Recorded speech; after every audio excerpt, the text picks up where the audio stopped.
What's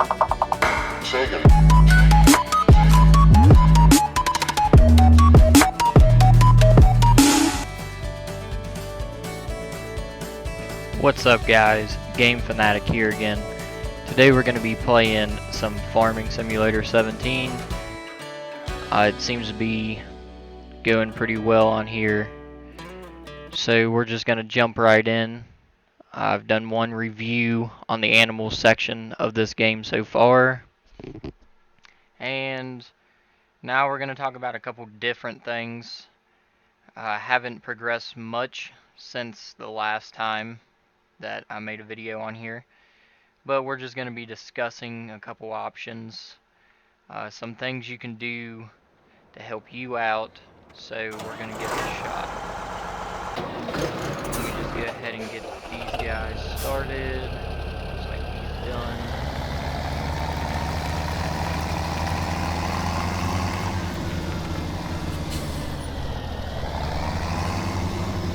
Okay, so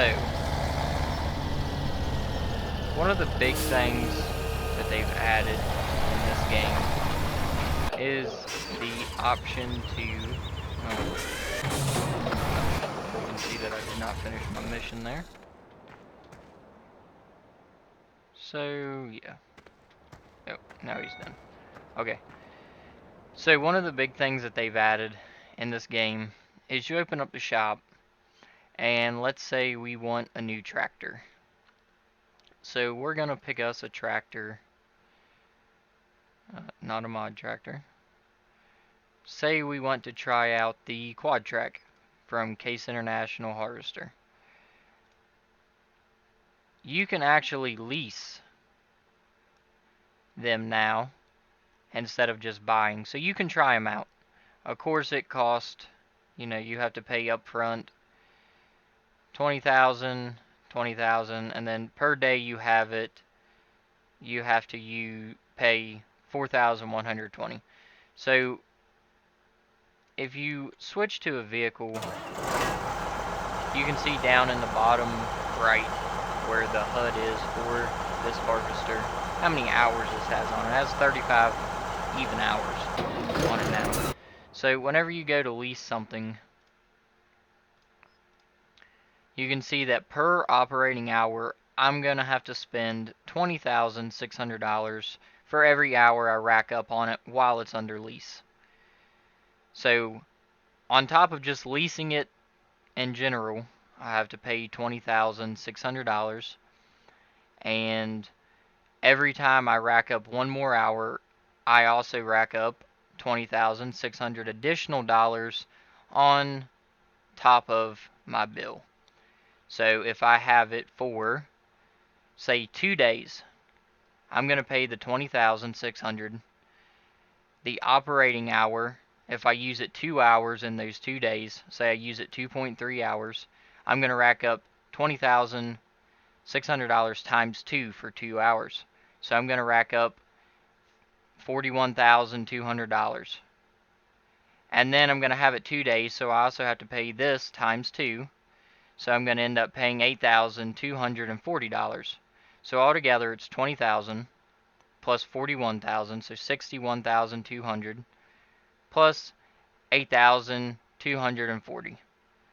So you can see that even though you can lease this equipment in this game, it is not that cheap at all, considering for this tractor, the Quadtrac, and one day I was going to rack up about $75,000, and it only cost $412,000 to buy it. Yeah, $412,000 seems a lot, but if I lease it 4 times, then I'm up to $300,000 when all I need is another $100,000 and I can get it. Of course, you can also add different engines, which is a nice thing. So let's talk about the adding options real quick. We're just going to go and look at if I can find it here. Nope. Okay, we're going to look at a sewing machine. Personally, I like this one. It's 9 meters. It's a good one to aim for starting out because this does plow and plant or cultivate and plant, however you want to look at it, all in one. You only have to make one pass over the field for this one, and you're ready to go. So you can see here, my required power is 270 horsepower. I go by horsepower, not by kilowatts. So we need a 270 horsepower wagon or tractor to run this sewing machine. So say we find one that, this one is 225. Let's look at this one. Okay, so we're going to keep this one in mind, the Puma CVX. It comes base with 225 horsepower. So not enough. So here we have the Fast Track 8000, which is the first one that just by selecting it shows it even has enough horsepower to run that piece of equipment. So we're going to select it, and this costs 225,000. That's if we do nothing to it, but we don't have to because it has the required horsepower and then some. But if we wanted to go a little bit cheaper, we could select the Puma CVX, and we can change the engine setup to this one, which, if we put the 240 engine in it, it brings it up to 270 horsepower, which is exactly what we need to run that piece of equipment, and the total cost is only $214,500. So $214,500 compared to $225,000.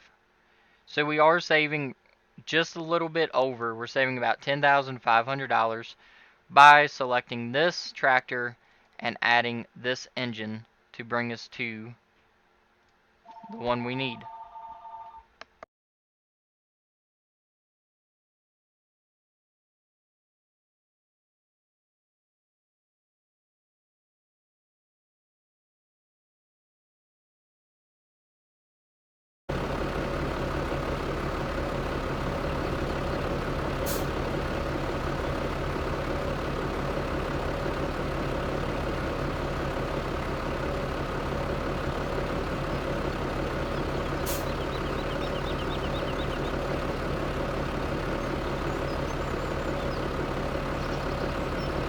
So that is what we're looking at with the equipment options that we can do in this.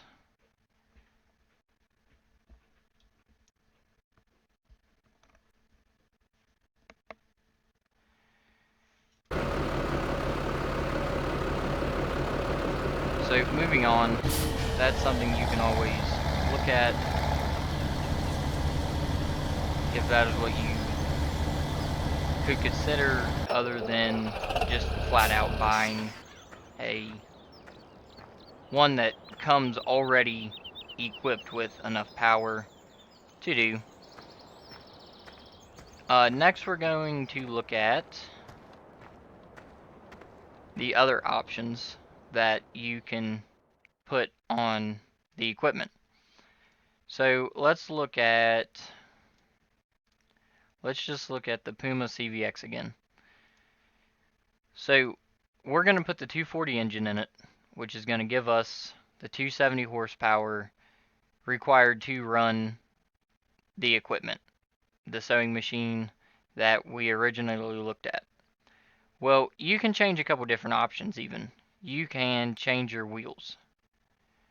For $1,300, you can add wheel weights to it, which is absolutely nothing but cosmetic looks. You can put wide tires on it for $1,800, narrow tires for $1,600, and that's it for this one. You can add from factory a front loader attachment, which is quite nice. But let's say for the front loader attachment or attacher, we're going to be adding $800. So let's go look at the front loaders and see the difference in price, if there is any.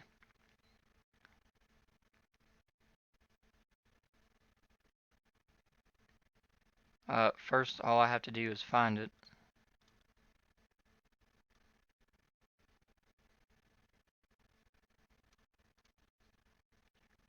Which I'm not exactly sure where it's at in this one.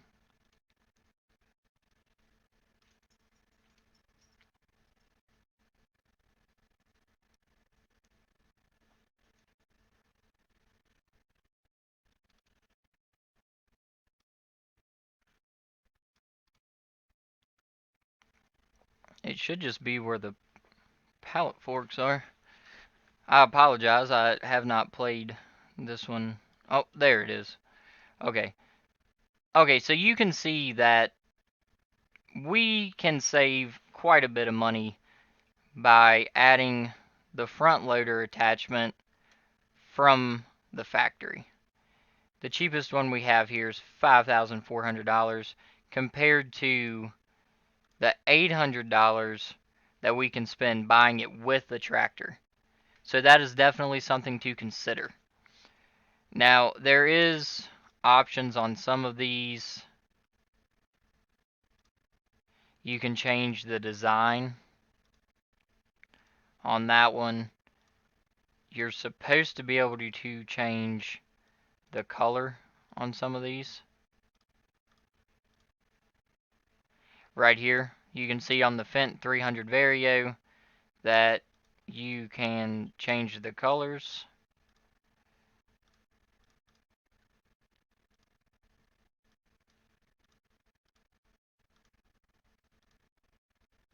That's the rim color. So there's a lot of things you can do to actually personalize the equipment in Farming Simulator 17. You can see that some of them have no upgrades. Let's look at the trucks. See here we can change the main color of the truck and the rim color of the truck. I just wish it would show you what it looks like in the menu. But we have no control over that. And now this guy's stuck. So we have to jump up here and this one. Okay. So next I want to talk about the trains. The trains have seemed to be a hard concept for some people to understand from the get-go. And that's okay, because I myself have been there. So, I think the best way to show you is to actually drive the trains on the tracks and actually give you a step-by-step of how these work. So, we're going to stop here just for a second. And we're going to go over here. This is the central transport hub for the two train lines. What happens is that you can drive your tractor, and this is right behind your farm here. You can come right down the road from field 14, and you can come inside this building, drive your tractor, your truck, whatever it may be, over top of this. And essentially it works just like a silo, just like a selling point, only it doesn't sell it, it stores it. So, if you accidentally store too much, or you want to take some out, or anything that happens, you can drive under here, and with this, you can take it back out of the storage and put it back in your trailer, your tipper, whatever, and take it back to your farm or to a different selling point. So there are some selling points that are only on the train tracks. I believe it's Maplefield Mill. That is only a train selling point. So as you can see, it has the highest price for wheat, and that's about it right now. But it has the highest price for wheat. And so to do that, we would have to bring the grain to one of these hubs, deposit it, and then get in one of the trains and take it out, which to take it out, all you have to do is back up right below, right there. Overshot it a little bit, but so you have to back over one of the grain deposits up there. So you can see here, I have this one underneath of it, and what that will do is, if I go back to the front, I can start filling it just like it was a tipper or a trailer at my farm at my own silos. I can't put nothing in it because I don't have anything stored here. Also, you have the crane right there, which you can use to...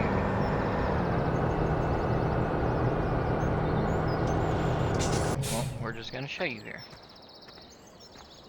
Each of these trains have a log trailer on it. So we're just going to come here and enter. And you can actually... You have to give me a minute to figure out the controls. Okay. You can actually use this to pick up logs from the train.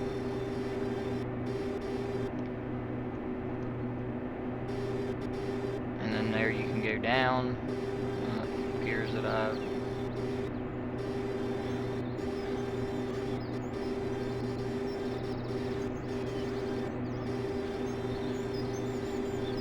We're gonna figure this out yet. Okay, so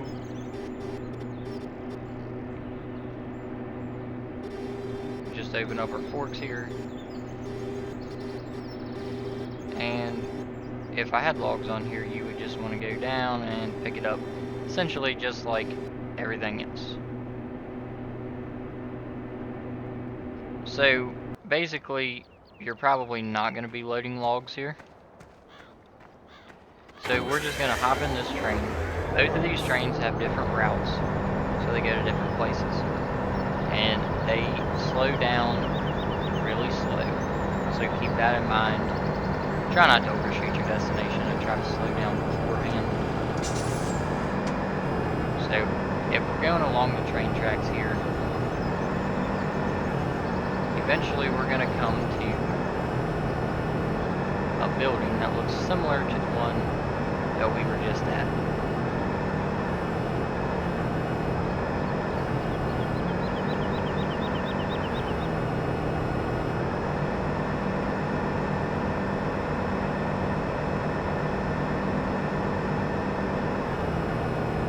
This one right here.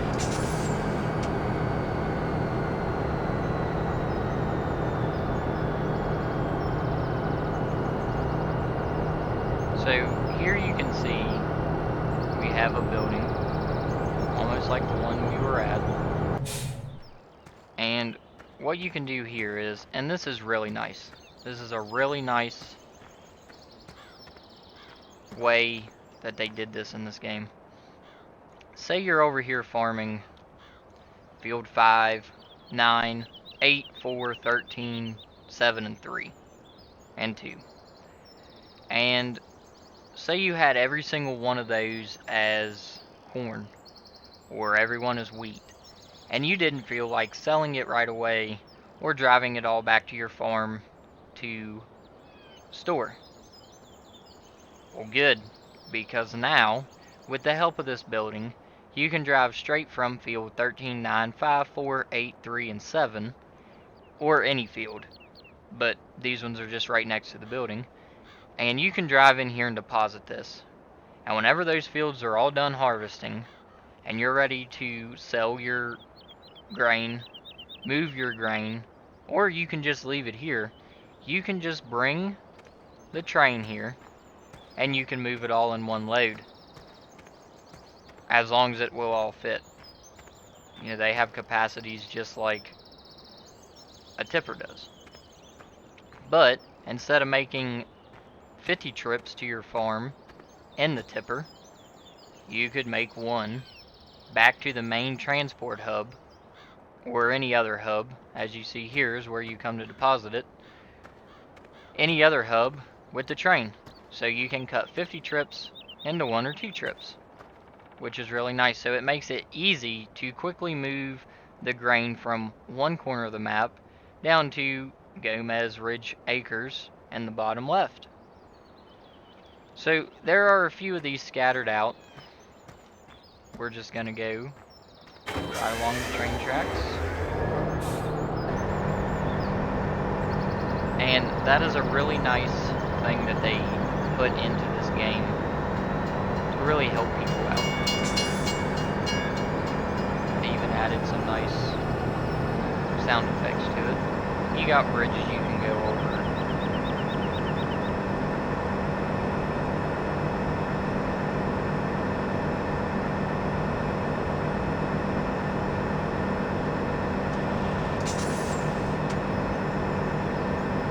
And it just gives a really good view of pretty much the entire map as you're going through it, just by riding on the train.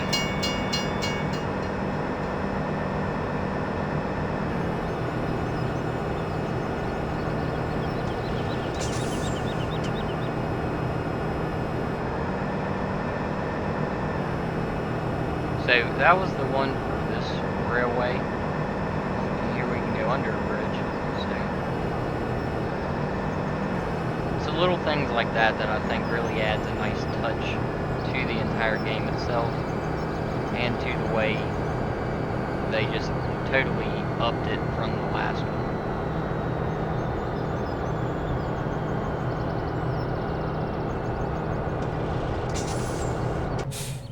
Okay, so we'll go ahead and hop onto the other one.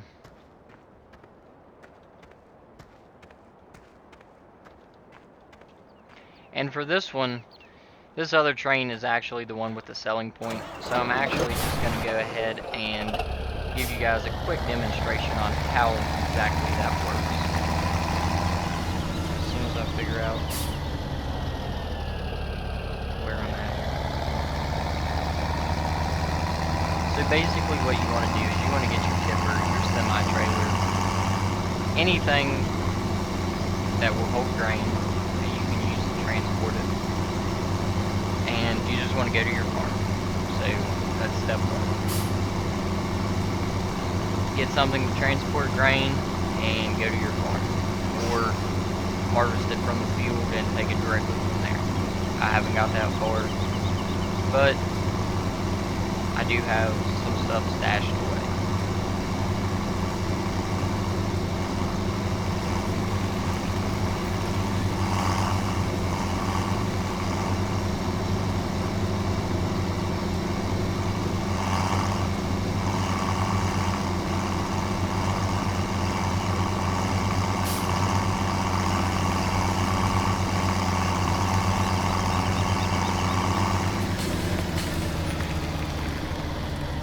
Okay, so basically we're just going to fill it with the wheat.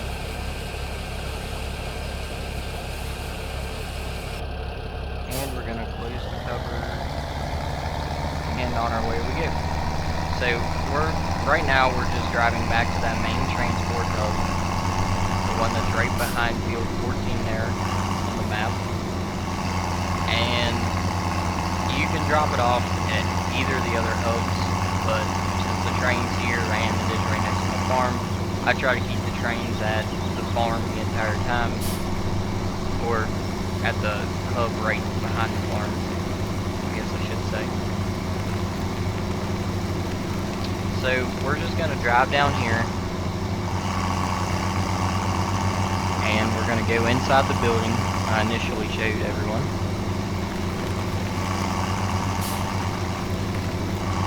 And what we're going to do here is drive up here just like you're selling, and we're going to unload.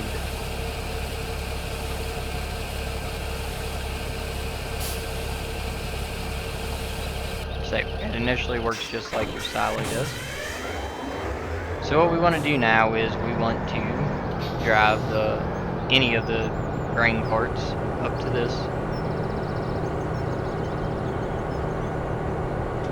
and we're gonna hit R, and you can see now we can store 500,000 inside this silo here, and we have only 8,000, but we're gonna go ahead and fill it with that. So then what we're gonna do is proceed to drive along this, and we're gonna hit a few different topics as we're on this track, as this one has 3 other things I want to talk about in this video. So eventually we're gonna get it all done. On this one we actually get to go over the river on a bridge, which is kind of neat. Okay, again, here is another one of these transport hubs. You can see there's the grain elevator coming out of the side, and you can just stop here on that right there and unload. So it works just like any of the other ones does. You have enough room, you can park it there. Have the first one underneath, the first grain cart underneath of the elevator, and still have room to get through here to stash more inside. So this one is just like the other ones. You just drive in here and you unload it, or you can drive out here and retrieve it. So on we go. I believe there's 3 of these total in the game. The one on the one track, this one, and then that main one there behind your farm. So if you look on your map there, you can see the Maplefield Mill down there. Well, over there on about the middle of the map, but all the way on the left. That is actually where we're going to with the train right now, and it is the only selling point on this map that is used directly by the train itself. So what we want to do is, just like we're unloading it, just like we're doing it in a tractor, we want to drive over top and stop on that pad there, and you can see we have the unload, so we're just going to hit I and unload, and there we got our money. It's simple as that. Like I say, that did have the highest for wheat, but it also takes the most effort to do, because you have to take it somewhere, unload it, then pick it up with the train, then take it somewhere else and unload it and sell it. So it does get to be a pain. It really all depends on how much of a difference is what the rule of thumb I always use.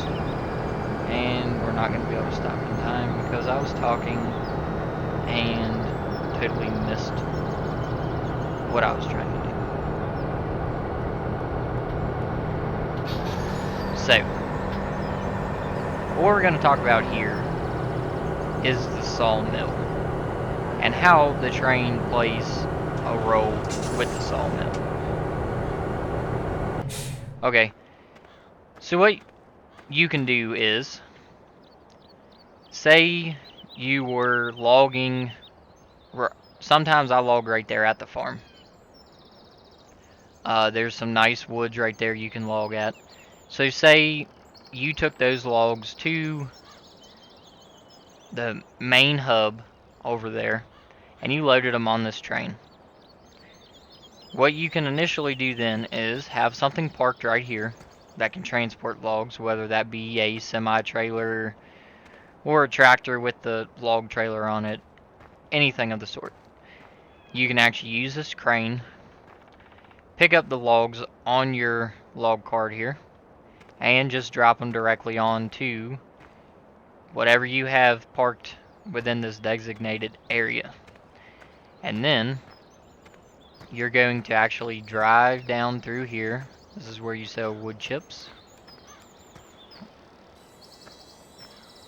So you can bring them and unload them and sell them. But you're just going to drive over here. And here's where you unload them. Now there is 2 places. You can unload them here, or you can back directly into the pond, same as 15, and sell them into the pond. So if you're anything like me, Picking up logs is a very tedious job, and it's not something I enjoy doing a whole lot of. So instead of doing it 3 times, I would much rather just load them all into the trailer and then personally drive them down here, other than using the train. But it's still a cool thing that they did. You know, they added that extra option for you to do, and if you like it better, great. I'd say stick with it. If it's something that works for you, by all means, just keep it going. But it's not something that works very well for me, so I tend to not use it as much. So that pretty well explains the train, and I hope that was a quick tutorial for you on it. If you need me to go any more in-depth on how it works, just drop me a comment and let me know on this video, and I can work in another video on how to further use the trains and everything.